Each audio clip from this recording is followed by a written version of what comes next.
It's a very nervous night as we go live. Not very often we do this, but when you have special guests on, it's sometimes you have to make the call to go live and give the people what they want, and that's what we're going to do. So brace yourselves, people. It's going to be a cracking episode, no doubt. I'm sure there'll be some great one-liners in, so you won't want to leave anytime soon. Good win on the weekend against the Eagles, so we'll get stuck straight into it. Our first guest is a newcomer, first time on the show. Karp3, welcome to the show, mate. Thanks for having me. No dramas at all. Do you realise what you've gotten yourself into tonight? Yeah, well, you got a brief taste of it 30 seconds before I hit live, I guess. Yeah, I'm going to struggle to get a word in, I reckon. I'm literally just here to push a button tonight. Just let the men do their work. No, it's good to have you on board. How did you become a Tiger supporter? Well, I grew up in a family that's not into football at all. More a cricket family. British, dad's English. But my uncle was a mad Collingwood supporter, and he always used to go on about how much he hated Richmond.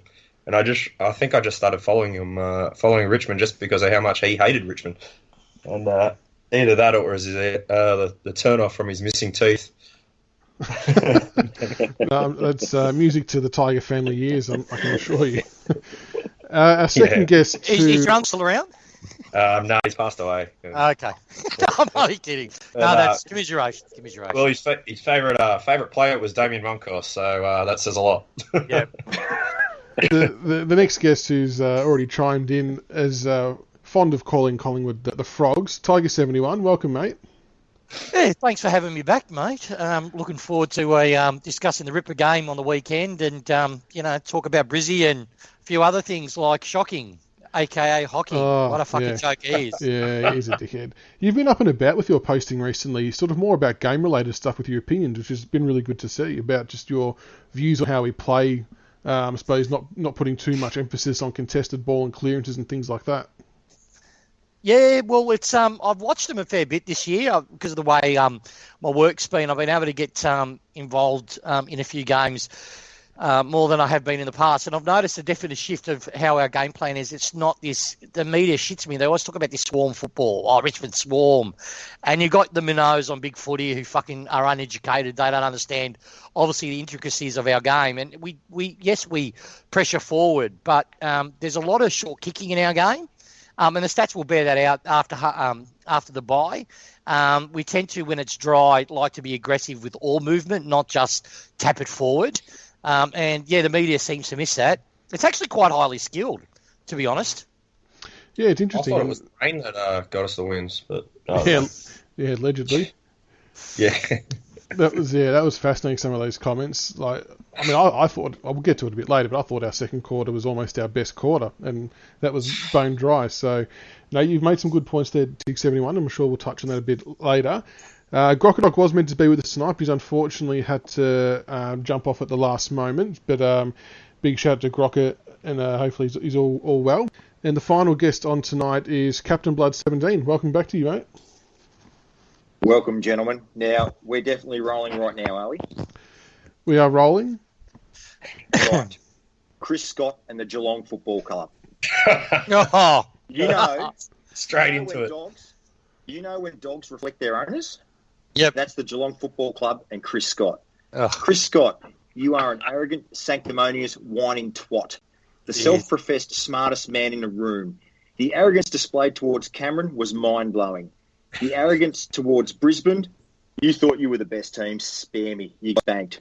The whinging and whining by yourself, Dangerfield, Blyclabs or whatever his name is, and the CEO over your home ground final. Some wanker wanting VFA flags counted. Where does it end with you minnow clubs, honestly? But it's funny, because what it shows is the minnow and you and your club really are. Richmond, Hawthorn, Essendon, Carlton and Collingwood all dwarf you. Your flag count is 9. You can't even get to double digits. And you were looking to cheat your way to double digits any way you can, including 3 weapon dank, drug-stained flags. Finals quite right won't be played at your boutique, Maui by the Sea, shanty town shithole ground. But I love it. Know this, any of you meth head cat supporters, we're waiting. In 3 weeks, your worst nightmare will be confirmed at the MCG. You are the match we crave. Sure, No doubt you'll puff your chest out, say we're the matchup you want, but as you say it, there's just going to be something in the back of your mind. And I'll tell you what it is. It's Richmond. So Chris Scott, Geelong supporters, petrified pussycats, in 3 weeks, it's going to be our pleasure putting you arrogant minnow mouth breathers back in your rightful place. Straight set cats. Coming to the MCG soon.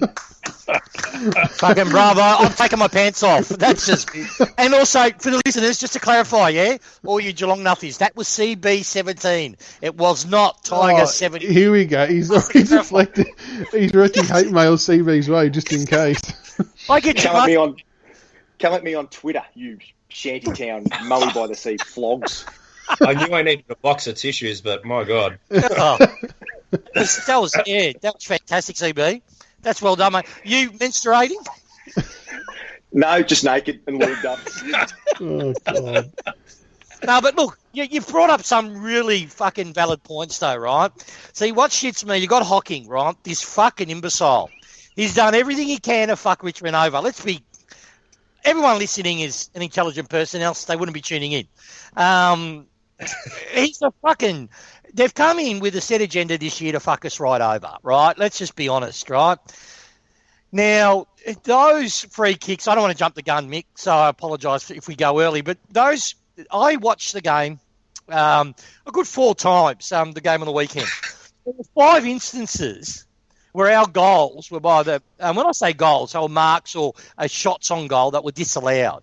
And it was always when we were regaining momentum.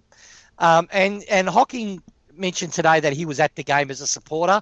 I bet you he was on the fucking mobile ringing number 32 and saying, hey, mate, fuck, they're getting too close. Throw another one. Geelong itself should be annexed from the competition. Just for the benefit of the other 17 clubs. They should be pushed away. They can play in their what do they call their Cats VFL league, the Shanty League, whatever they call it. They can play there, Centrelink can sponsor it, fucking, and they can just shit, talk about how great, what's that shitty wharf that they've got that they reckon it's going to be the next Surfers Paradise? They can fucking do whatever they're going to do, and just leave the rest of us alone. I'll tell you what's disgusting. I'll tell you what's disgusting about their supporters. Disgusting. They're going to you know what gave me hope today? When Ross Lyon got the sack, Brad's gone. Now it's Chris's turn, or whoever those fucking Siamese twins, I might got them mixed up. But one of the twins are gone. Ross is gone. Now we're just going to wait for he's the last dickhead to fall. And then hopefully the AFL will regenerate and refresh. CB17, you continue, mate. Mate, I was just going to say, they actually have supporters suggesting they should tank the game to avoid us on their boards. Understand this, Richmond supporters. Should you ever discuss tanking a game with me, unfollow me, unfriend me, do not talk to me. That is the weakest thing you can ever do as a supporter, wishing your team to lose like that. Unless you're after a priority pick and draft pick, of course, like Melbourne are doing. But that's a different story. We could just do them a favour and build a wall like the highway. Block them off completely. Oh. It's 40 minutes down the road. MCG's not our home ground. Yeah, but it's only 40 minutes away. Oh, fuck me. And then they whinge about our 7 games at the MCG. Like, fucking... I don't want to go too early on this, right, because this is a lot of supporters. Bleeding motherfuckers, all of them. Excuse the language, right? CB's just got me nice and toasty. I apologise. Sorry, before you go ahead, can I just say, the funny part about this to me is that CB texted me what he was going to do earlier in the day and goes, watch this, I'll get T71 wound right up, and it's worked. He's done it. That's my G spot, right? He knows where to, touch me on the dot and off I go. I tell you. Like, that is 7 games at the G, right? You've got the Geelong supporters going on, 7 games at the G, all in a row, rah, rah, rah, rah, rah. They're 40 minutes away, like, dead set. It's a fucking oval. The difference is Geelong, that shanty ground, is unique across the whole AFL. Why? Because they're cheating pricks. They design a ground and they recruit their little spuds. They can't run wider grounds, so they can do these narrow challenge ovals. And it bites them in the ass. I hate Geelong. Sorry, they've gone right up there. I can't stand Karp3 too, but that could be another 30 minutes. At the moment, they're getting Caniglio when everyone knows he's never going there.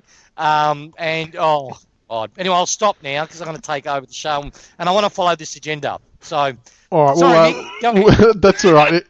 It was worth seeing where that went. It was worth it. We'll steer back to the agenda just quickly. We obviously played a great game on the weekend against the Eagles. Richmond 13-10-88 defeated West Coast 13-4-82. Pretty good game. I mean, you see a lot of, we spoke about it briefly before, but speculation that we only won because of the rain, all that kind of stuff. And I know, I thought the Eagles obviously had a really exceptional first quarter. Like, it was almost perfect, to be honest, with their goal kicking, the way they moved the ball. But from the second quarter onwards, I actually felt like we dominated them, but just couldn't hit the scoreboard hard ourselves. Karp, what did you make of the game? Yeah, game should have been over by three-quarter time. We missed about 6 or 7 absolute sitters. I think, Castagna. Can't stand you. I can't stand it when he starts to think. I mean, really. But no, I really thought we absolutely dominated the game after quarter time, put it that way. It was interesting that they tagged Lambert to start off with, which was surprising. I don't blame him. He's been pretty good for us. But, yeah, I thought that the time in half that we had for the rest of that game was pretty sort of damning, I reckon. And the inside 50 count, 62-44. I mean, we typically do generate a lot of inside 50s anyway. But, yeah, it's just that inability to convert on the scoreboard that hurt us a little bit. But, yeah, I was pretty comfortable with how that game went. Yeah, also set shots and umpiring decisions. I think that was about the only thing that kept them in it. Yeah. And really, if you analyse that first quarter, though, they really didn't get going until the 8-minute mark. Before then, it was basically just an even kill. If not, actually, we were overplaying them. We had 2, I think Lynch sprayed his first shot, and then we had another kick out in the full. And then they scored their second goal, and then they had that little after the 8-minute mark, they had this little burst. Now, keep in mind, they had the most dodgiest free kick that got Darling a goal. They had a missed free kick that got Darling the second goal, I think it was, or Cripps. They were getting away with, if you notice, a tactic that they were doing across the whole game, which, again, probably a hockey-endorsed manoeuvre. Every time we took a mark, they would push you in the back. And a couple of times the ball spilled after the mark was taken. And the umpires would call play on, where normally it would be a 50 metres. If you've clearly taken a mark and taken possession, then get pushed in the back, that's a 50-metre in any other game. But in this game, apparently, it was all okay to do it. But, yeah, look, I agree with you guys. It should have been ended by this end of the second quarter. We should have been easily 3 to 4 goals up. If we had a kick straight, they would have been close to it. And in the second quarter, we literally split them open, and our game plan was for all to see. It's handball. Yes, but more importantly, it's a short kick to a moving guy.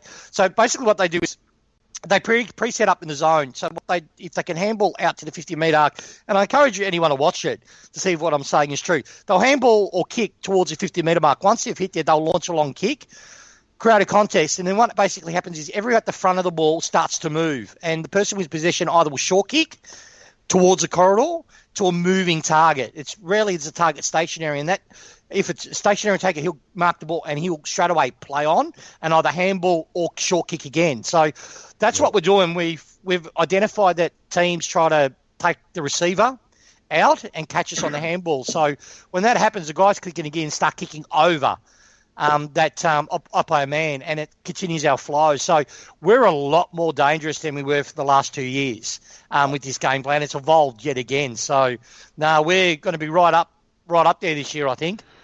Helps having a couple of an extra tall forward. Oh, how good is it to have a Lynch? And people on our board were knocking him. And how often did I say Michaels and CB? He had it no pre-season, bad knee.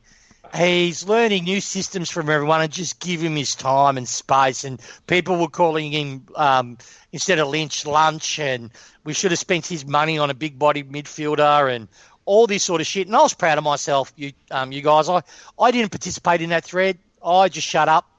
I just said, no, I'm not gonna get involved with it. But he's proven all of them wrong. Do you remember Michael's that way back early days? I mentioned about his aggression, right? Yeah, I really like it. Yeah, he's showing that now. He loves to hurt.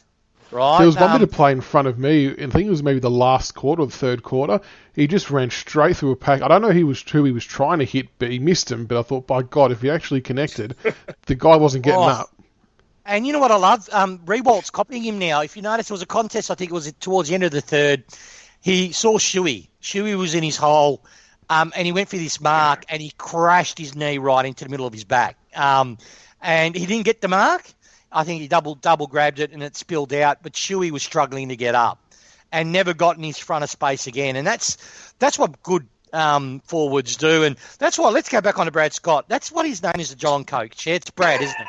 Because Chris. It's Chris. Is it? I think of flog. So, or another C word. That's why I get confused. But he was going on. He was going about the start up rule, right, in 360, and he sort of started his conversation with, like he was going to say he agrees with the two decisions, right? And then he realised, no, Robbo, the slobberous drunk, is already on him about his behaviour with Cameron.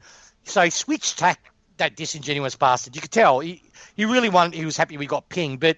He's talking about, forwards, they're dangerous because they can go in with their needs. Do you ever see Pig Boy Hawkins play? That's all he does. If he sees a smaller defender, he goes with his knees to the kidneys, to the centre of the back, to the back of the head. That's his signature. Just look at the quarterfinal when we smashed them 2 years ago. That's what he did with Boston twice. Yep. Twice. But Brad's happy with that, or Chris, whatever his name is. Let's just call him Flog. He's happy with that. But when it's a Richmond man getting done over, it makes me sick. But back on point, our forward line, mate, how great. And look, just to defend a little European, because we little Europeans got to stand together. People rat on Castagna, and yes, sometimes he makes the complete, utter fucking stupid decisions, right? Like that, trying to do a check side, you're 20 metres in front. Is stupid. But he is one of the keys that makes our forward line as dangerous as it is. People don't... And there's another player I want to defend, right? Everyone's slagging off Daniel Rioli. I've watched him. I've been to the last 4 games, and I've dead set had the binoculars on him, right? Since Caddy's been switched to the ring, people don't... All I'll ask you blokes is, right, and any of our listeners, how often do you see Daniel Rioli in the back line or defensive midfield in the general course of play? Yeah, he works his ass off, that's for sure. Yeah. And then ask yourself a question, on a kick-in, opposition kick-in, who's manning the mark 9 times out of 10? Yeah, he does, being one of the quickest blokes to apply that pressure. So, you're probably talking to the wrong blokes, Tiggs. Because, like I said, I've been defending Rioli. I think he's coming into form, and I've been defending Ellis for a while. So no, Ellis, I'm going to go against you there. But with Rioli, he's hold on. With Rioli, he's playing a completely different role. I swear to God, I reckon it's under coach's instruction. He's becoming, because he's got such a huge tank, and you got to keep in mind he broke his foot. In the 2017, 2018, he had to work his way into it. But his tank is his asset. Without Caddy in the forward line, so what he does, like last week game's fresh in my mind, so we'll talk about it. Shuey's a weapon, right? Not Shuey. What's that other spud that they have? The guy with hardly any hair. Sheed. Sheed. Not Sheed. Who's the one that does their kickouts? Hearn. He's a weapon, right? He's got like a Scud missile for a leg. Right, he's an absolute weapon when he kicks out. Right, he can kick at 60, 70 metres. But he loves to lead out to the pocket and then take the time to launch that long kick. Rioli cut that out of his game. Why? Because every time he moved 10 metres out, Rioli was right on him, so he had to rush kick. And then he followed him all the way up the ground. It stopped him getting involved in centre play. If you watch a lot of Eagles game, he gets involved in the centre play and then launches deep forward 50 entries. He didn't do it. Why? Rioli was all over him. So people need to take it off Daniel Rioli. He's doing a defensive role for us, and he's doing it wonderfully well. And because we've identified we've got better crummers than Rioli. Rioli's one word is not crumbing the ball. He's an opportunistic forward. We've got Shy. We've got to allow him space to operate. We've got Castagna, who runs like a chicken with his head cut off, so creates all that chaos. So Daniel Rioli... Yep, sorry, go ahead. Big fella. Jason Castagna was our leading tackler last game with 8. And have a guess who the second leading tackler was for us with defensive pressure? Daniel Rioli. Soldo. Oh, I love Soldo. No. Sean Bolton actually was with 6. Yeah, he did. He lifted. Best tackler. So yeah, there you go. So there's your two forward weapons, and one guy's rotating through the middle. Yep. But that's what they bring. Now to put it in perspective, how little we tackle and how important those two blokes are. If you look at the Lions midfield, mate, you're talking Zorko laid 6 tackles on his own last game, and Lyons laid 11 tackles in the midfield last week, putting pressure on the Geelong on ballers. So that's how critical those two are for us, because it doesn't seem like too many other blokes tackle an awful lot. Well, no, I disagree. I reckon we're a high tackling side. Like, not last week. I'm looking at the before stats, mate. I've got them in front of me. We laid 96 tackles. Was it 96 or 98? Yeah, 2 weeks ago? It was. I was actually surprised at how low our tackle numbers were last week, just given the conditions of the second half. But, yeah, the week before, it was, high 90s, sort of touching on 100. Yeah. But that might have been more condition-based as opposed... Like, if that was dry, I doubt any team would be hitting that number. And what was our pressure rating up there? Our pressure rating must have been huge, though, in the second half. Well, I haven't got the figure in front of me, but like, so 183 is the league average. So I reckon we'd be above that again. I think the 2 weeks ago against Carlton we were 213, and I think we'd be around about 200 again. Like, we were all over him. But I'll say one thing on Tom Lynch as well.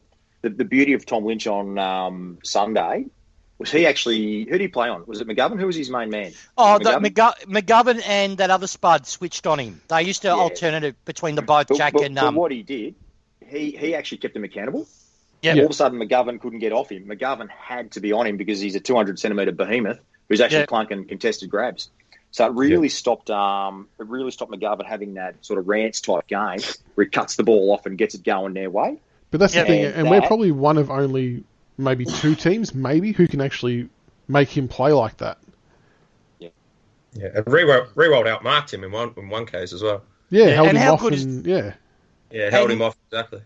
And Rewalt's form is getting better every game. So he turned the corner on the last week. So if we can get both of them fully in form, like Lynch is scarily good below his knees. Like, he surprised me. Like, he's brought in, like, that tackle that caused against the West Coast back who ended up spilling it to Ellis, which caused a winning goal. That was based on Lynch's hard work, streaming from... He created the initial contest out in the defensive square.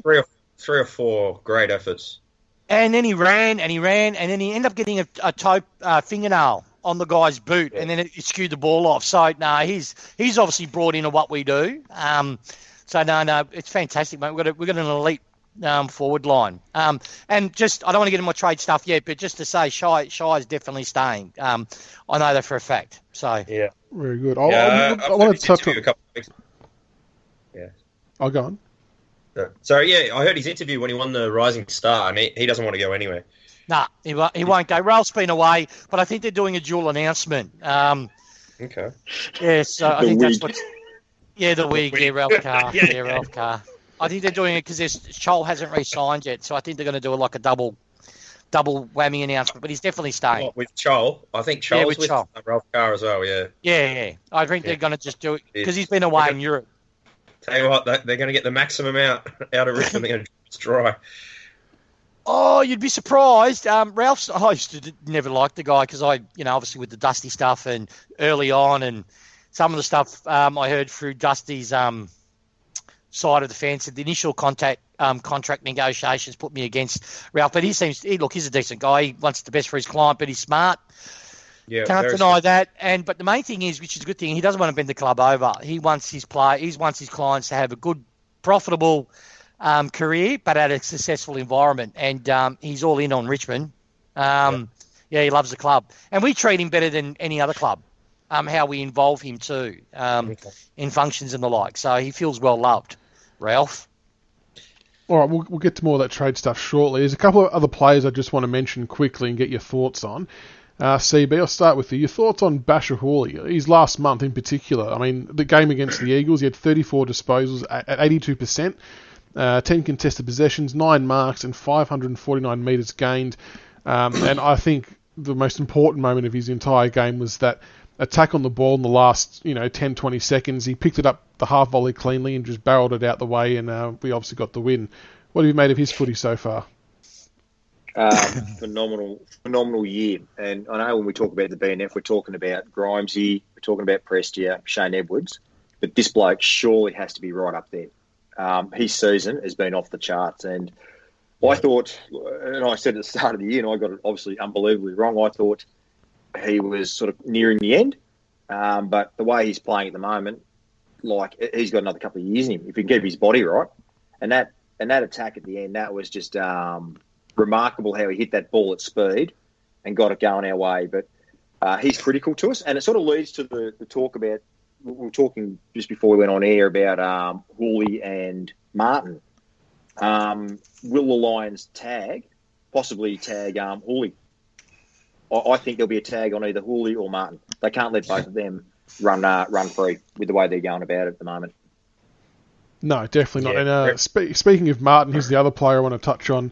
Karp, I'll get your thoughts on him. I personally think he's almost back into career best form. 35 disposals, 4 marks, 4 tackles, a goal, 14 contested possessions, 6 clearances, and a staggering 818 metres gained. That's just ridiculous numbers.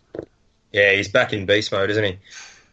You can just see it in his eyes. Even his post-match interview, though, he's still trying to keep a lid on it, but you can just tell he wants to make amends for last year.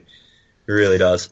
But he doesn't need to make amends for last year. This is my fucking thing that shits me. People are saying, what I mean by us is us just getting knocked out and not winning. Yeah, he was on one leg. I don't think he had such a bad year. I mean, he just had not a winning. great year. Yeah, he just looks driven as anything at the moment. Yeah, but look, what I loved about him, he's smiling. If you notice a lot of his game on the weekend, he was laughing. When Chol ran into his line, the flight of the ball, and he hit him, he had a giggle. You know what I mean? Dusty plays better when he's having fun, right? That's it's not so ultra serious. And watch out, because I reckon he's got another two legs, 2 gears to go. But, he's having a brilliant season. And the last player, and we obviously acknowledge our backline as a unit have done exceptionally well to cover for Rance, and we've become a really stingy team again in the back half of the year. But Dylan Grimes, Jesus, hasn't he gone to another level? I mean, he's worked defensively, his second and third efforts, and then when he went down with that injury, I mean, being there at the ground, I couldn't really see what had happened, but when he was getting carried off by the trainers, you're like, oh shit, of all people to go down. But I get home and watch the replay, and the incident looked terrible, but even the ball was still there. He was still going after the ball to get it out of the way to help the team out, despite being in agony. He's just a superstar, Dylan. He's a Richmond man. He exemplifies our whole team spirit. It's not about yourself. It's about the whole team, and he plays that way.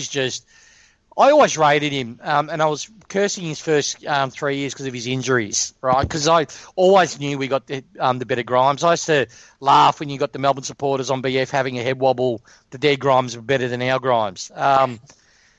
How shit changes. So, but he's immense. What's great with him too is his only knock really has been sometimes he can get panicky with the ball if he's left one out. Now that's all gone. Now he's in the Rance mode.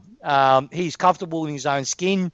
There's no pressure on him as long as he plays his best, and he trusts his other brothers around him, and he plays that way. And I love that part where after he did his injury and he came back. And there was a contest. He's gone at it as hard as he could, and the West Coast guy's gone to kick it, and he's just put his body right in front of it. And basically the guy's foot kicked him in the guts with the ball, so he took the ball and ran off with it. You know what I mean? And that just exemplifies him. I just love him to bits. Yeah, for sure. His leadership has really come on since Rance has been out as well, I think. He's the general back there now. Can I just have a mini rage? Those people who keep bagging Nathan Broad. Oh, they have no idea. Please stop. You're embarrassing yourselves. What part of the guy held his spot in the back end of 2017, played the whole of 2018, has played the whole of 2019 so far? What part of that doesn't suggest to you that he's obviously doing a hell of a lot of things right to the match committee? Sure. And every week, Nathan Broad out. Fuck, guys, stop. You're idiots. Yeah, just don't get the ball in his hand. Yeah, well, look. Defensively, he's incredible, really. He's much faster than what people give him credit for such a big guy. And he could go to Cameron. He potentially could go to Cameron this week. Well, if we want to keep Grimes at the back as that sweeper role. Well, how did Cameron go against him in the grand final 2 years ago? Exactly. I think we have to apply physical pressure to Cameron. Wasn't Grimes on Cameron? No, I think it was Brody for a lot of it. It was Brody. Wouldn't surprise me. Yeah, no, Broady, because he has a tank on him. He can run and run and run and run and run. And he did that kick out in the floor, and I said, "Oh, Broady, what? You know, you're probably thinking of the boobs again." But he's actually not a bad in disposal. If you look at his averages, he's actually above average in his disposal of the back line, but he just can get to a heap of contests. He can get to a heap of contests and provide that support for the other guys. But can I talk about Vlosten? How fucking proud I am. He's our young lion. He's unbelievable. He should be in the Australian squad at least. But he puts his head over the ball. He gets into the right spots all the time. He's got the angriness about him, which I love. He knows he's playing for an elite side, conducts himself that way, but his bravery and his ability to accept the contact and then continue moving forward, he's very rare. I'm wrapped with his season. Most of the guys and Meatball, we cannot not talk about Meatball and how he's just gone up an extra 2 rungs, hasn't he? Oh, he doesn't fumble. He looks like he was playing a different game on the weekend. He doesn't fumble and he doesn't get tackled. His centre of gravity is incredible. I can't believe we paid pick 6 for this bloke. Overrated. Those are the days. But I reckon we should change his name from Meatball to Shotgun, because he does everything right, but his kicking is like fucking shooting a shotgun, because it might hit a target, but it might just go every which way, right? But he's outside of his kicking. If he was kicking, he would be talked about. I seriously believe that. If his kicking was laser-like, he'd be in the same conversation as Cochin or very close to Dangerfield type of levels, right? Because he does everything else really, really well, better than really well. He can get the ball. He can spread from a contest. His hands are elite, which are grossly underappreciated. He's got great awareness, can't be tackled. He reminds me on that tackling aspect like a Matthew Knights. He did like the shimmy on the weekend where there was about 3 West Coast players try to grab him and he just moved his hips like Knighter used to do. And they'll just flop and mop him, and then he just waltzed out. Is that like a shake and bake? Yeah, not a shake and bake. Fucking Dwayne. I watched the replay and he was bleeding. He wanted West Coast to win so badly. You could hear it. His Geelong fucking floggy voice. I just hate. Oh, he's a dog. He shouldn't be. I'm not even fishing in deep waters tonight. Dwayne, he's an absolute prick. Dwayne. Oh my God, what a hack footballer he was. Jesus. He always seems to do the Richmond important games as well. Kills me. He did the GWS game a couple of years ago in 2017 when we lost by a point or whatever. But every time, and he's just non-stop about Richmond going to choke again. My God, he drives me crazy. Yeah, but guys, can we talk about the umps for a bit? Like I tweeted out. Before we go umps, can we talk about one more bloke? Yeah, go shoot. Into a rage? Yeah, go shoot. Before we go into a rage. Best game Soldo, for the club, right? Yeah, Soldo, good 100%. work.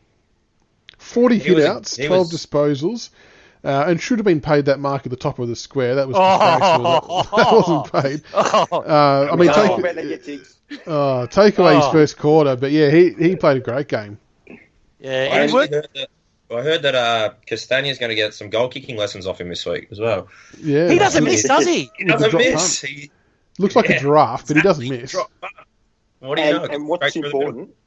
I saw the updates with Burgee on the injuries on the website before we come on. Nank's no good. So what they're saying is Nankervis has irritated the scar tissue and a bit of bruising come out. So he's unlikely for this week. So Soldo's he's actually critical for us moving forward. I can't see him out of the team for the rest of the year, truth be known.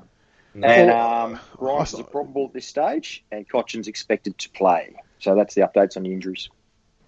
Yep. Well, we need Cochin in. He needs a run before the finals. But look, Nankervis, I love him. I've always said, though, if you remember last year, my commentary on Nank was he's one of those players that fit a need for us, but his upside is not as large as others we've got on our list. So what I mean by that is, don't misunderstand me though, guys. I rate him as a player and I want him to have a long career at Richmond. But I can easily see Chol and Soldo, who are young, leapfrog him because his one limitation will always be his tap work. As a ruck, he's a meter core tap ruckman. His taps are advantage are below average. And Soldo's sort of highlighting how much of a benefit it is to have the ability to hit our midfields on the tip, and how that allows our offensive plays to be so. Because when Nank plays, it's so hard for us to score from the setter most cases. Soldo straightened us right up, made it a lot easier. I wouldn't drop Soldo for Nankervis, personally. I would put Nankervis. I'm going to sound like I'm going to contradict myself now. Nankervis for me is a perfect ruckman to bring in when you know you're going to war, right? When it's going to be bodies slamming into each other's, and you might lose out in the first 2 quarters, but quarter 3 and fourth quarter, he will still be motoring along like a really big midfielder. I'll put him in a quarter final and in a grand final, without a doubt. I'd love to see Soldo and Nankervis pair up, because Nank as a second ruck is going to dominate most other teams' second ruck. And he can play forward, because in the JLT, we played him forward, and he led and marked well. And if you notice, like, the game time numbers, Troll's not out there a lot, so we don't have to have them both on the ground for long periods of time, so we shouldn't get exposed too much. But see, Troll's one of those players that their numbers are very deceptive about the value they bring to us. Troll's presence on the ground, because every opposition player knows his athleticism and his ability to burst out of traffic. Troll, whenever you've seen a 200 centimetre or close to 200 centimetre bloke sell candy to midfielders and get away with it, right? Troll does that, right? So the thing is that with Soldo and Nankervis, we might get a tap, but then you've got two lumbering blokes, right? You've got one that's a little bit quicker than the other, but they're easily coached out of the game by opposition. But Chol, he can go from the back line, sprint all the way up to the forward line and take amazing grab. He has that ability. He's just really, really raw. And he's still trying to find his place where to lead to. So with you can tell they've dumbed down his game. They've said to him, all right, start of the game we want you here, when the ball's over that side we want you here, and then we want you there. And left it really simple for him and let his natural athletic ability. Chol's a weapon. Chol should never be dropped. I know people are going, this is just my opinion. He's not giving us the stats and all that sort of stuff, but some of his contest work, there was a reason you all attributed McGovern staying in the forward 50 because of just solely Lynch. No. A lot of that was because Chol wanders down there and becomes a lead-up target, and the players will hit him. So he also has the ability not to get in front of Lynch and not to get in front of Jack, where Soldo, to his credit, I love the guy, but he just jumps at whatever ball because he's a tall bloke, and nearly caused us to lose a goal when Lynch took it. So, no, Chol's completely underrated. I reckon get more games into Chol. He's one of those AFL players that play medical in the VFL, I reckon. He needs a big game to get up and going. And watch the third and fourth quarter when it got really tough, and watch Chol's game. He was a presence in that game. Now, I rate him. I rate Chol. We've found someone. Really, really found someone with Chol. All right, fair enough. All right, well, before we get to the trade talk, we have to address the studs up issue. Obviously, everyone saw the free kicks paid on the weekend against Jack for marking the ball, or one of them he dropped, but the other one he marked and paid the studs up free kick. So the AFL obviously come out and said that the free kicks were correctly paid, which, if they actually read the letter of the law that they created, it's not, because the law was introduced to stop injuries happening, and those kicks weren't dangerous. They weren't side kicks to the chest. They weren't kicking someone in the face. So the AFL were wrong on that front. Then they go and amend the rule the day after to say, oh, no, actually, we do want to allow what Jack did to happen. So we're just going to tweak a rule in round 23, and everything should be fine now, guys. I'm sure you've all got opinions on that one. Mickey Mouse, mate. Fucking Mickey Mouse. That's all you can say. Like dead set, they brought I'm not the smartest guy, right? I've put my hand up. You know, it's a curse. It's the way the universe balances the fact that I've got such a huge penis. So you got to lose out somewhere, right? So I'll put that on the table, right? Now let's be real, right?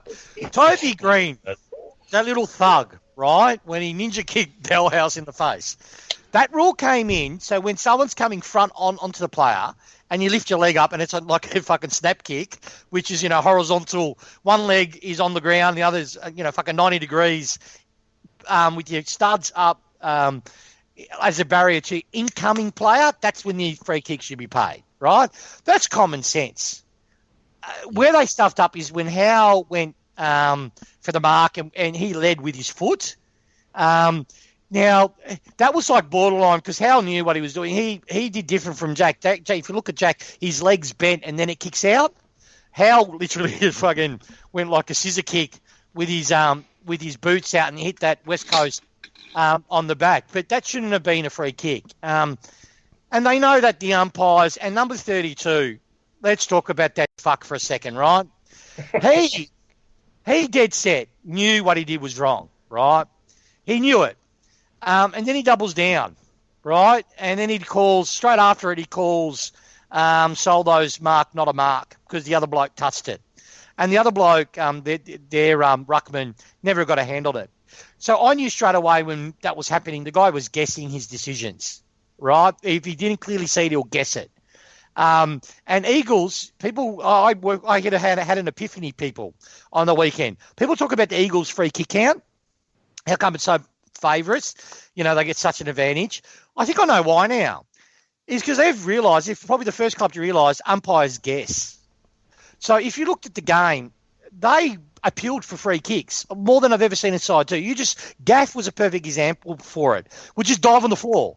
Shuey did it in the centre. Guys, go watch the fourth quarter. It was a centre bout. I think it was halfway through the fourth quarter. Shuey, no one was near him.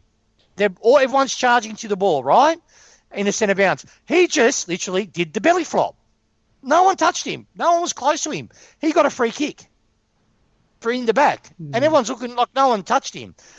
That's what they do. So umpires in today's AFL and the ones that we had, they guess. So when he doubled down on the second one, and that tells me that there's something not right in Chinatown. I'm not saying there's a conspiracy against Richmond. Well, actually I am. I think they play. They umpire to the jumper.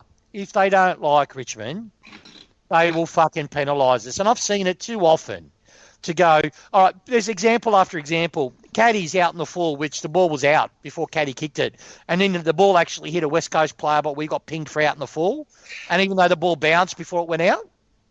Yeah. What about the kicking in danger that he didn't play against Soldo? The other umpire had to come from 50 metres away to say it was kicking in danger. This is all number 32, right? This is all in his eyes. The sling tackle that got done right in front of him, and all the players are going, hey, when McGovern did that sling tackle, I think it was on Caddy, and everyone looked at the umpire going, what the heck are you doing? And didn't pay it. It's just too much all the time. So I seriously think they're directed. I reckon they're told at the start of every year in their pre-season camp or whatever it is, when they're all knitting or sewing, hockey's down there and go, okay, guys, this is what we want. We would love this team to win the flag. We would love it. I'm not saying they would say prejudice other sides, but we would love this side to win the flag because it's too strange that you get some sides that get golden rides, absolutely golden rides. And then I realised it's because they play for them. They flop. Danger Selwood's been doing it all the time, but if you look at West Coast, all their players do it, like every single one of them. If there's a contact, if there's even slight contact, they flop. And Howard did it perfectly. At Collingwood, teams are starting to realise umpires guess. So if you make a reaction, they're going to buy into it. Rioli was another one, not our Rioli, their Rioli. He nearly fell over himself to say he was getting dragged off the ball when nothing happened. Thank God the other umpire, I reckon the only one that was actually paying attention, didn't pay it as a free kick. But it's getting to farcical levels. So really, like Jim has said, common sense, but I reckon it needs to be drilled down a bit. I reckon clubs need to start saying to them, okay, be honest, are you guessing? Because if you're guessing, there's got to be some accountability. And you can see if they're guessing, because there's been some incidences where the umpire's eyes would have been blocked by a body from someone, but they've called head high, and it is impossible for them to see it. But they've just gone by the reaction by the guy's head. It must be head high. Yeah. So when that happens and when that's proven, that umpire should get a warning. Does it again, get dropped to the VFL. Does it, keeps on doing it, stays in the VFL till he gets it out of his game. That's the only way that they're going to fix it. So look, just serious hat on. I don't think there's a conspiracy against the Tigers. I think we get culture's really important in clubs. there's certain clubs, like you've got your Carlton and your Minnow clubs, like your Carlton, Geelong. They have a culture of, cry for free kicks, ho, victim me, how shit am I? Everyone owes us something. That's their culture, right? Their players play that way. Their club reflects that, right? So we reflect our culture, which is, just go get ball, push the ball forward. We don't play for free kicks as much as we do it. Some players do it, but we don't do it as often as other teams. And I think we're a victim of that, because if we start play acting more, umpires are going to second guess themselves more because they're guessing anyway, and we would get a lot more free kicks. It's going to be interested. That's why I think the finals are a completely different beast, because finals we always get umpired fairly, because in the finals it's the best umpires and they don't fucking guess, because they know if they guess they're going to get caught, because there's cameras everywhere and the game's analysed by a bee's dick. You know what I mean? They tend to let things go a bit more in finals as well, for sure. Because they don't want to guess. When you say let things go, it's because if there'd have been a home and away, they would have guessed the decision. So they realise, no, I can't guess it because I didn't really see it, so let it go. And that's how it should be. That's why I can't wait till we get into the finals, and then we can finally get an even scorecard, unless we don't play in Perth, because they're bloody corrupt, aren't they? Noise of affirmation is definitely a thing. And CB, you had some strong thoughts on the studs up rule? Look, I just think the way the AFL handled it sums it all up. In their arrogance, they say, the adjudication of the rule is correct, but then they say, we're going to change the rule anyway. I mean, it is just comedy capers. We are a Keystone Cops organisation, the AFL, and to think that they do this 2 weeks out of finals probably says a hell of a lot, and that's all I'll leave it at. Keep us out of top four. That's what it says. I think they just changed it out of Jack Rewalt's danger in his own health. He looks like he was about to combust at one point when they paid the second one. I was actually expecting when he threw the ball back, when he got pinged for the first one, he lost his shit, and he threw the ball remember when Ranch threw the ball to that guy's guts and gave away 50? I had this horrible sensation going, oh no, we're about to get done for 50, because he just absolutely spiked the ball. Yeah, I thought we were too. And I'll shit myself on that. And that's his maturity. Yeah, I was wrapped for him when he did that. He just fucking swallowed it and just gave the ball to him. But yeah, no. I think he wrote down the umpire's number though. Oh, the guy tried to come at him at the end of the quarter and tap him on the back and have a bit of a talk. I would have just said, "Fuck off, you cheat." That's what I would have said if I was Jack. But then he would have been reported. All right, so I'm sure we could talk about that for hours. But we'll get to the trade talk updates. Tiger71, have you got any updates from players that we're after, or anyone that the clubs are after from our club? Yeah, I've got some general news too, if you want me to, because I know some other supporters listen to this magnificent show, and I've been speaking to a few Hawks guys that I keep in touch with. I heard about 2 months ago that Coniglio, Carlton threw a whole crap load at him, but he's never going to Carlton. It's always been between Hawthorn. I know all the media's Carlton. It's been Hawthorn and or he stays. The latest mail I got, which was a couple of days ago, it's more 60-40. So 60 he stays, 40 he becomes a Hawk. Not like I really give a shit, but he's not going to the Blues, which makes me fucking wrapped, right? Because the Blues on BF, I've got a couple of Blue mates, and the Blues' behaviour on BF is just fucking atrocious. I mean, Blue supporters, they don't rate Dustin Martin. They think he's just an average player. It's fucking ridiculous. You know what I mean? But anyway, I don't want to go talk about the Blues. Don't give them the time of day.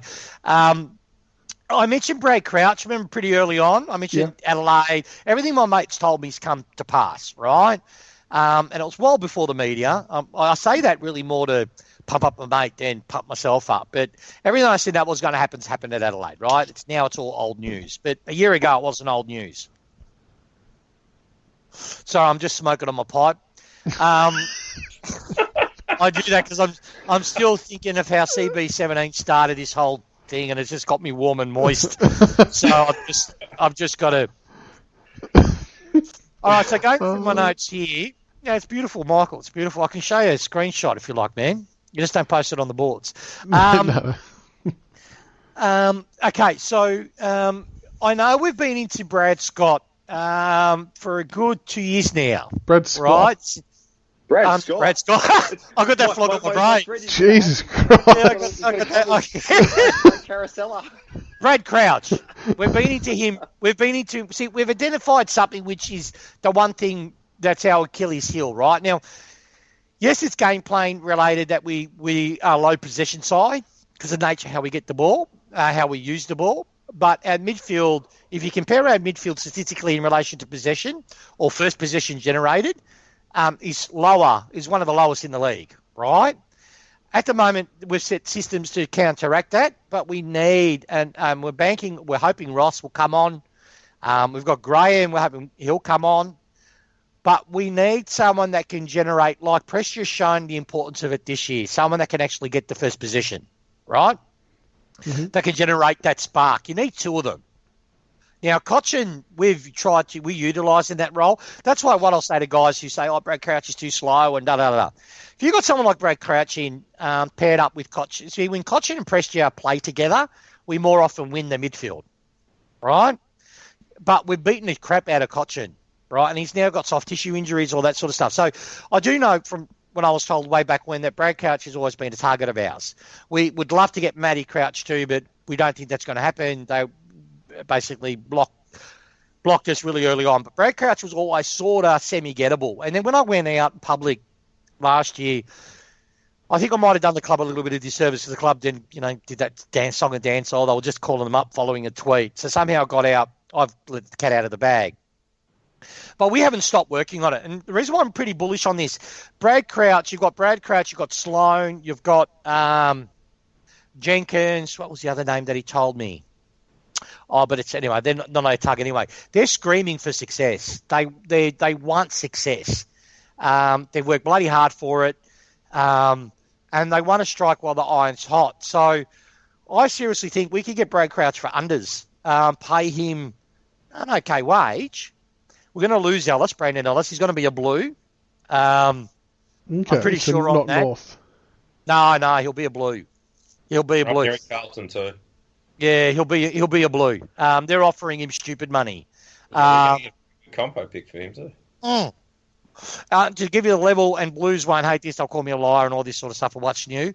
We'll get just a low first round, the lowest band of the first round pick, if the numbers I'm hearing is true, and the years, because there's going to be 4 years plus, and over around about 500K, 600K.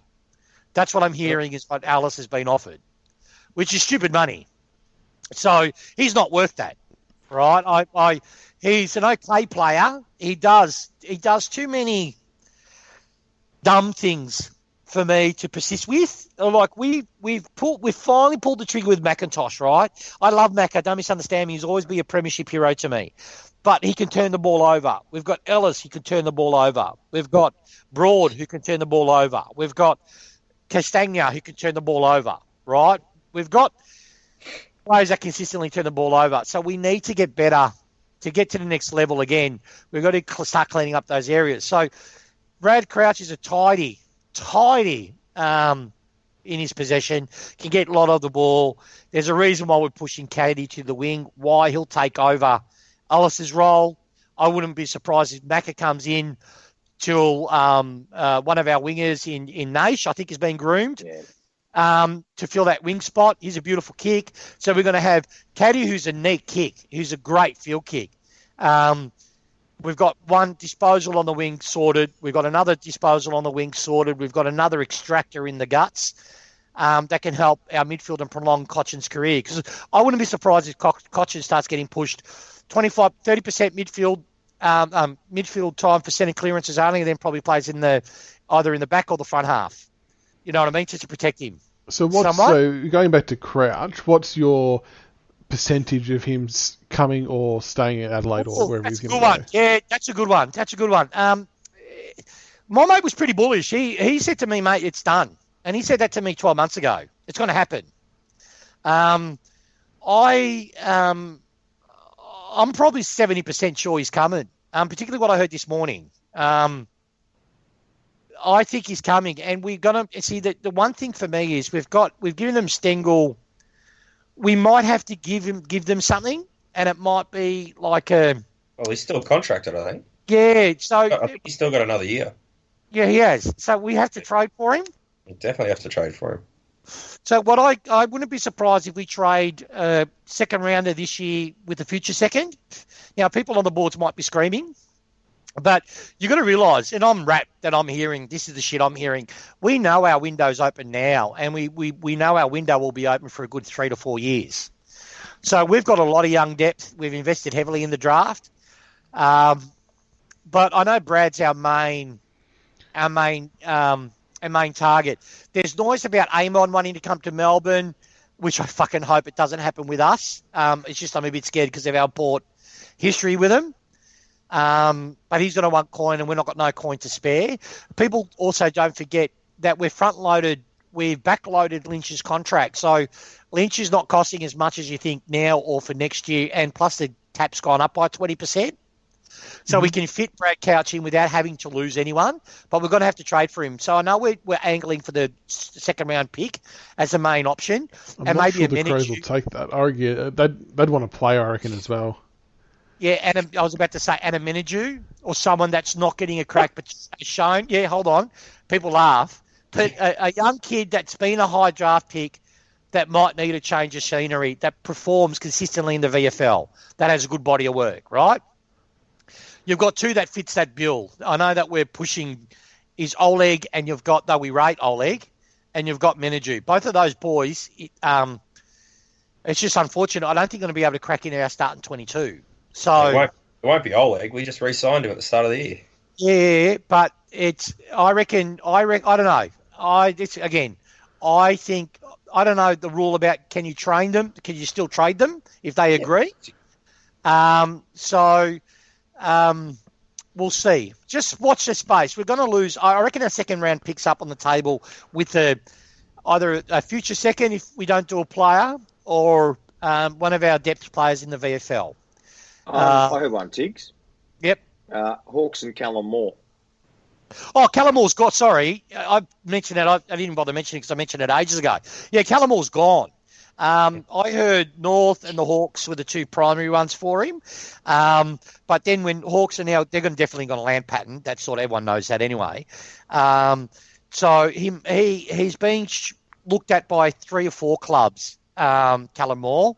So I wouldn't even be surprised that rumour of him going to the Pies might actually happen. One thing to keep a look at, people talk about Brendan Sire. Oh, what is that his name? Brendan? No, it's Fill In. Braden Sire. Braden Sire? Fill In. Or Fill In. Yeah. Yeah. Whatever his name is, it's a fucking pie. We'll call him Flog. Frog. Yeah. I wouldn't be surprised if he's let go from the Pies. He just signed though as well. Yeah. No, he hasn't re-signed yet. Yeah, he did. He did it like 2 hours before they dropped the story about him playing basketball. He hasn't signed yet. No, he hasn't signed yet. I'm sure he hasn't signed. I'm pretty sure he has. It was like last week or 2 weeks ago. No, he hasn't signed. Okay. No, hold on. Let me just check my email. Hold on. The team I've heard he is hasn't Braden Sire is Essendon's into him. Well, I spoke to my mate. I'm just reading off it, and I asked him, the word is he signed? He goes, no, he has not re-signed. And that was dated Wednesday last week. So outside of that, that's all I'm going to go with. He hasn't re-signed. Okay. So, yeah, there might be some movement on that part. Not to us. Us is Brad Crouch. Other than that, we invest in the draft. It's going to be pretty... or we'll see what it eventuates. But at the moment, Brad Crouch is our main target, which has been... Very good. Hopefully we can get him over. It'd be good to get some help in the middle. But it'd be interesting to see how all that plays out. I'm sure you'll start to get some more heated up mail as we get closer to trade time as well. I imagine. Yeah. Oh, the last, you know how it is. We'll do a podcast after the flag, if you want to. We'll talk about the flag. After we win the flag, we can do it like a couple of days after. Give me a chance to recover, and then we can have a nice one. And then I'll get a lot of. Obviously, during that period, I'm going to get a lot more info. And if there's anything that's really pertinent, I'll plop it on the boards. But I'll try to save stuff and we can do like a trade what I believe is going to happen like a week before trade week or whatever you like, and we can do something, because then I'll know a lot more. Because what's great with us, we're elite. Guys, whoever's listening to this that loves the Tigers, our recruiting is the best, mate. Like, I'm wrapped with them. They've got identified targets of what we need, what our holes are. We're very conscious of getting our time to develop. We're very big on the Hawthorn way with our young kids when Hawthorn was strong. Leave them in the VFL. Get a culture of excellence within the VFL. Get them so when they slide in and they've got that confidence that they're players. So, yeah, just watch that space. Yeah, it's going to be good times. But I know Brad Crouch is the one that we're heavily going after, and I actually think it might actually happen. Oh, very good. Thank you for bringing that to the table. And, yeah, like I said, we'll check in with you, no doubt, before the trade period kicks off. So we'll definitely watch this space. We'll push on to the game this week against the Lions, the last game for the home and away season, and it's yet another huge must-win game. The equation's pretty simple. We win, we finish in the top 4. There's obviously scope for us to lose the game and finish top 4, provided Essendon win, but we don't want to have to rely on them to knock off Collingwood. So it's just nice that fate is in our own hands. The Lions have they've surprised a lot. I mean, I think we all thought they were going to do a lot better than what they did last year, but to this level, it's full credit to them, to be honest. I've been really impressed with how they played and how they went about it last week. But massive game coming up for us, Karp. What's your take on it? Yeah, huge game, obviously. It's nice with playing on the Sunday and knowing all the results beforehand. That is handy. Yeah. So what just say if Essendon do win, like we might be more inclined to rest Grimes or give him a week off, or anyone that's a little bit sore with a niggle. Not saying we want to lose the game, because you don't want to flirt with form, but you don't want to take any risks in the same way with players' injuries and niggles and stuff. So I'm all up for that, or even just playing, like Cochrane, 30% in the middle or something, and just warming into it. So I think that will be ideal. But otherwise, I think we're going to touch up the Lions pretty easily, actually. We won't make the mistake what Chris Scott did and leave Charlie Cameron by himself inside 50. We won't be doing that. That was fascinating to watch, much wasn't of an impact anyway. No. Yeah. What a dickhead. 5 goals. What's 5 goals these days, That was, I think it's a good point you make there, because I watched their game and I thought it was a really smart play by Brisbane to isolate him, because he's just so quick, but stupid play on Geelong's part to not even try to do anything about it. So do you think we're just going to run with the same structure we have all year, in the sense that, like I think you said earlier on, with Grimes or Astbury being that sweeper, pretty much negates Cameron playing that role, doesn't it? Yeah, I think so. I think Broad will be given the first shot at Cameron, to be honest, because I think we will want to keep that Grimes sweeping. Well, to be honest, we've been such a team defence this year, even more so, especially losing Rance. We tend to not worry about one defender going to their most attacking player, and we just switch and whoever's in the best position. You're right. They do rotate. If I see Broad or Grimes go to him at different times. So I'm not too worried about that. What about the midfield CB for the Lions? That's probably their strong suit, and I think that's very cliched, but I think that's where the game's going to be won and lost. You've got Robinson, McCluggage, Lyons, Zorko, Neil, all having super years, which you touched on earlier. How do we go about making sure they don't all dominate?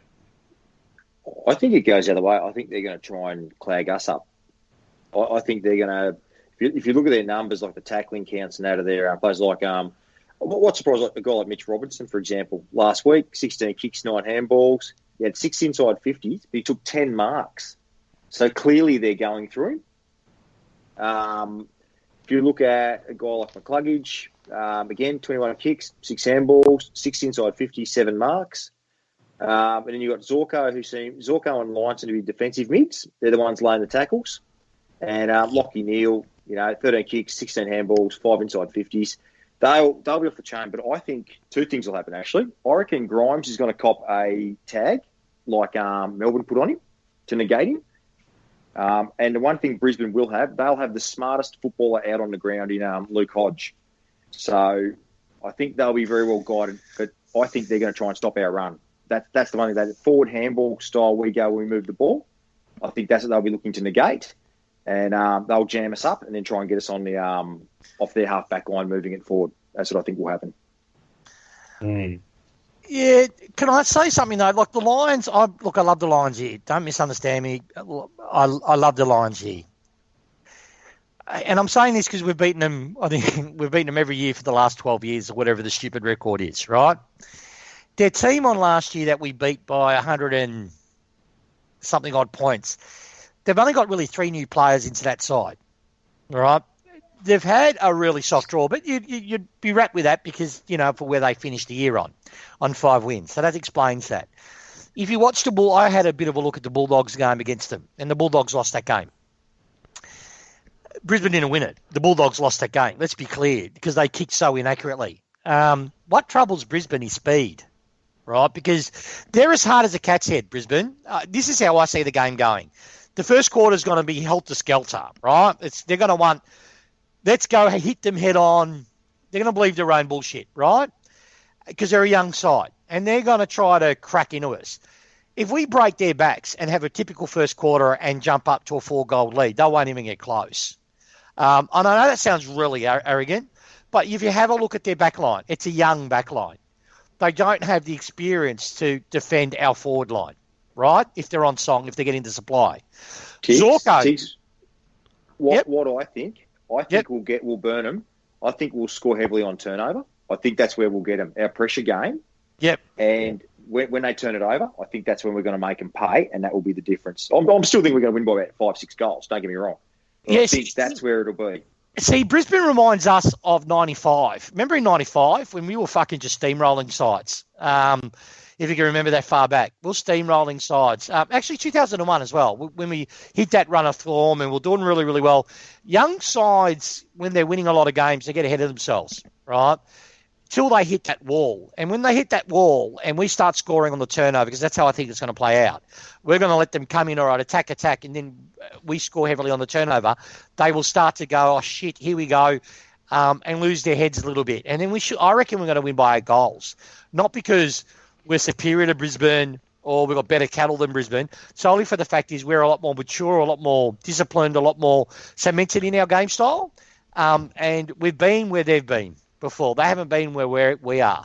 So it's no disrespect to them. I reckon in 3 years' time, they're going to be a scary good side. And, I reckon they'll win the flag in the next 5 years. That's how bullish I am on them. But, they're going to cop a smacking. And Karp, we talk about their defenders. Harris Andrews, one of their best defenders. And I feel like he plays a very similar game to McGovern, who likes to sort of intercept and spoil everything. Is it just going to be the same plan as last week, essentially, with making sure he's held accountable? Well, I'd say so. I'd say Andrews will go to Lynch and Marcus Adams will go to Rewalt. That's perfect for us. So you imagine Marcus Adams on Rewalt?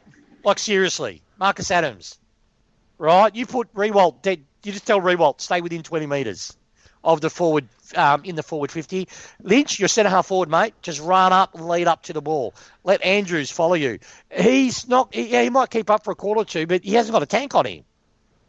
He hasn't got a tank. And then we go, okay, to the smalls. All right, swarm in. Then they haven't got the tools yet to combat a side like us. Where they can get a hold of us, if we're not paying them any respect and they get us on the outside, if we let Neil Lockie run his own race, they'll get us because they have got that potential to burst, similar like we do when we were.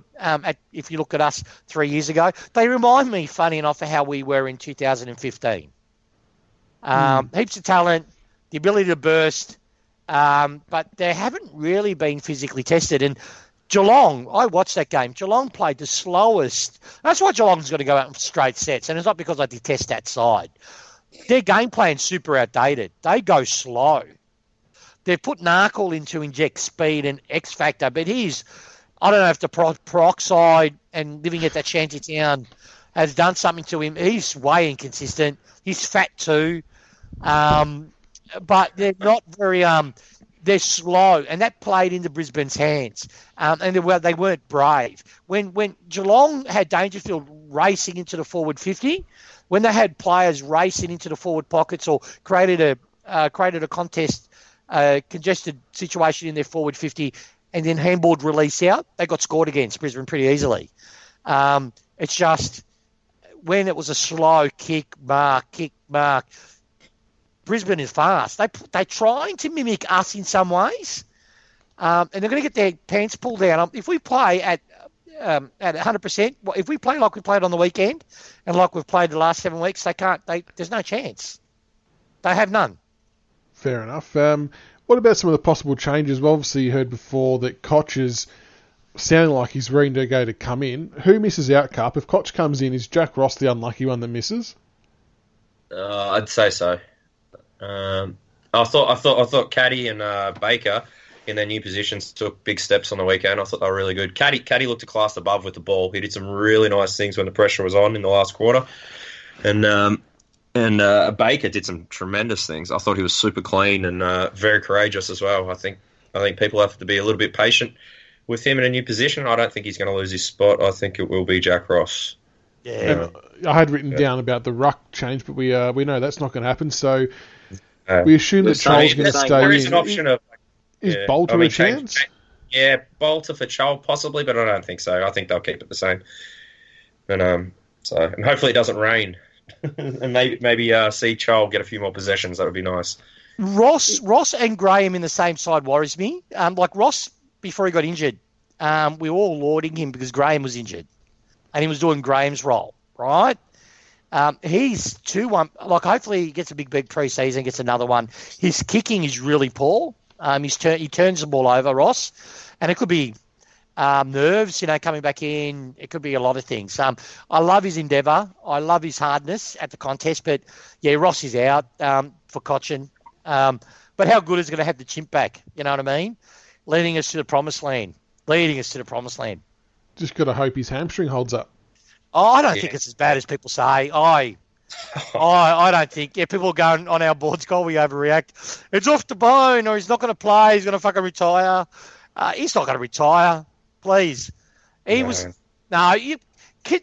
of you guys, let's say you've been your chimper's shoes for a second, right? You've been hammered pillar to post you're making finals, you're failing in finals. And then you have a 2016 year and people are fucking on ya. And then you finally get into a side that's matured and has won a premiership and fucking won a minor premiership and is now perfectly poised for another premiership and could do it for another 3 years. Would you resign? No, you wouldn't pull the pin unless your body was failing you. But I feel like he's being very extra cautious, and that's okay. But he definitely needs the run in the legs. And this is what makes me nervous about Nankervis not playing is with him not playing this week.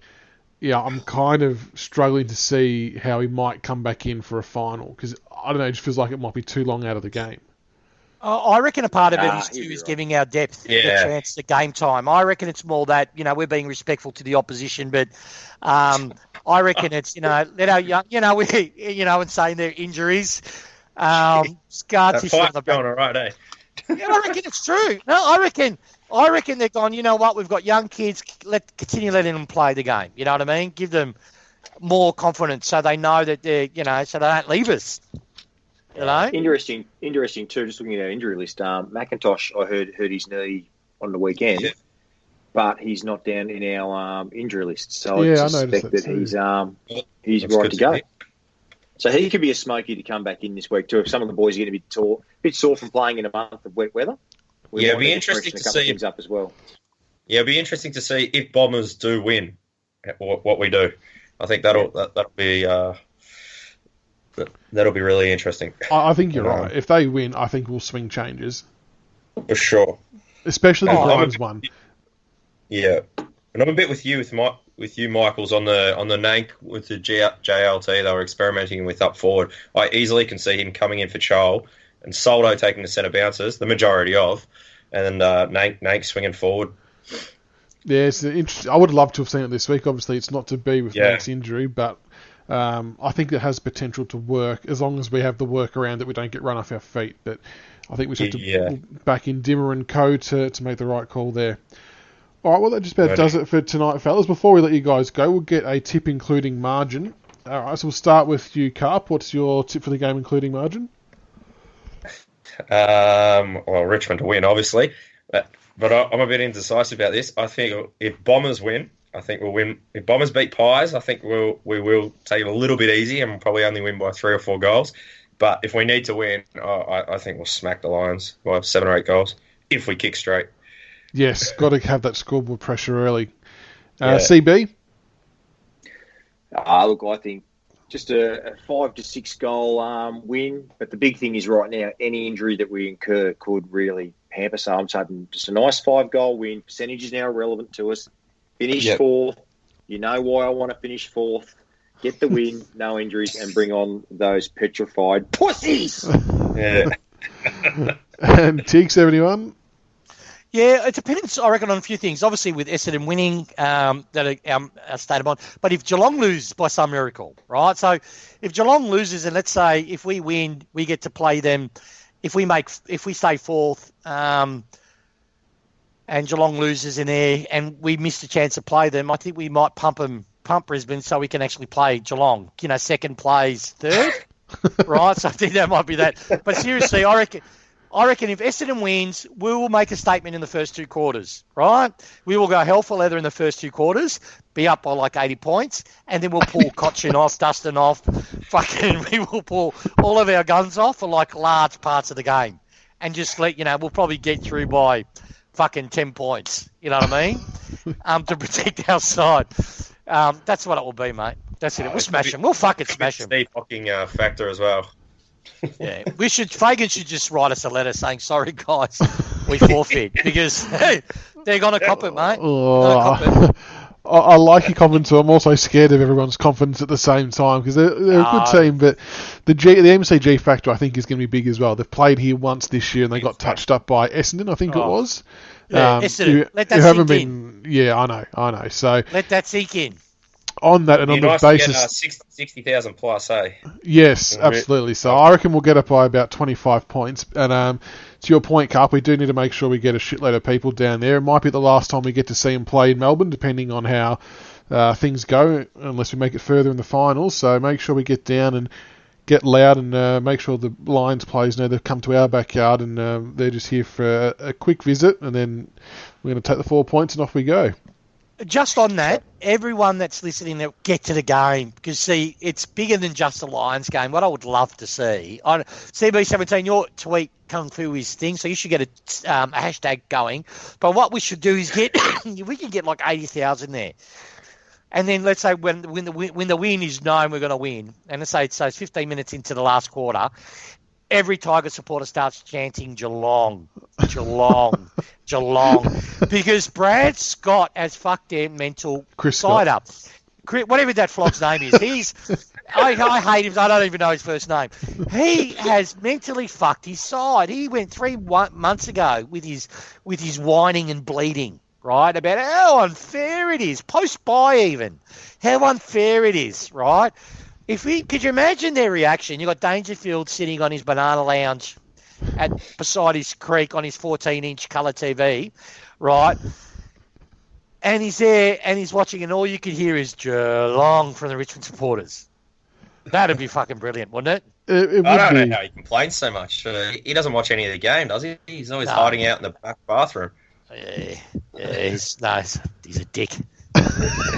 He's a salty flog. He's a flog, and he's a flog. Just your thoughts quickly before we go, Tiggs, on Collingwood. Oh, they're a fucking shit club. Oh, you want my thoughts on Collingwood? Look, yeah, bunch of frogs. Yeah, bunch of frogs. Look, Collingwood. It's fucking. How do I say this the right way? They've got talent, right? Only an idiot would say they haven't got talent, right? They've been hit hard with injury at the wrong time of year, because they're all going, we're going to get DeGoey back and we're going to get more back. You're going to need DeGoey back during the final. You're going to get Stevenson back during the final. You can do heavy training loads as much as you like, but finals running at helter-skelter pace, bodies slamming into each other. I wouldn't be surprised if Stevenson and DeGoey pull hamstrings, right? Because they haven't had games to ease them in. If they be brave, like we've been brave, and that's why it's so important that Cochin plays this week. Because I wouldn't be surprised if we let Cochin play a half a game and then pull him off, just to get his body to start to condition a match.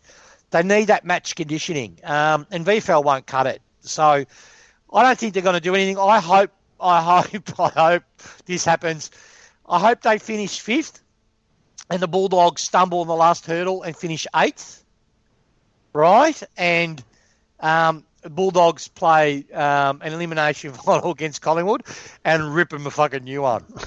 And then if that happens, guys, I want to say goodbye. It's been great knowing you since 2011, but my account will be cancelled because the mods will fuck me as soon as I get onto their boards, and I'm not big enough to control myself. So I'll start. I noticed there's a new poster on the forums, Tiger72.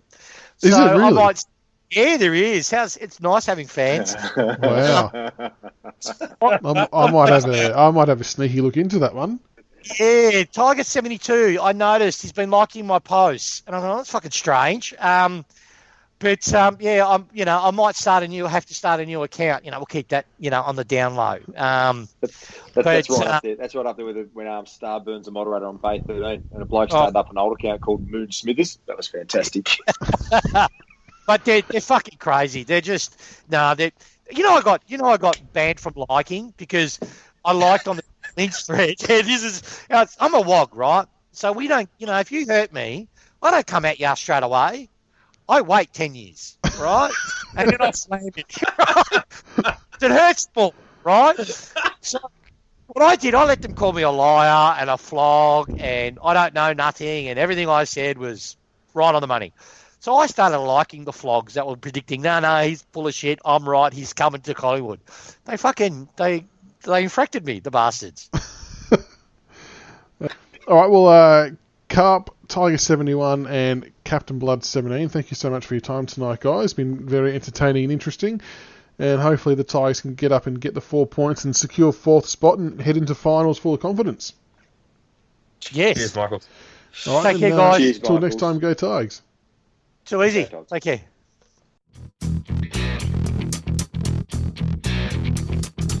Thank you for listening to another episode of the Richmond BigFooty Tigercast. Be sure to subscribe to the podcast on iTunes and YouTube so you can follow all the roast and toast, the reviews and previews, and all topics Richmond. Also keep an ear out for our special episodes of interviews with past players. Go Tigers.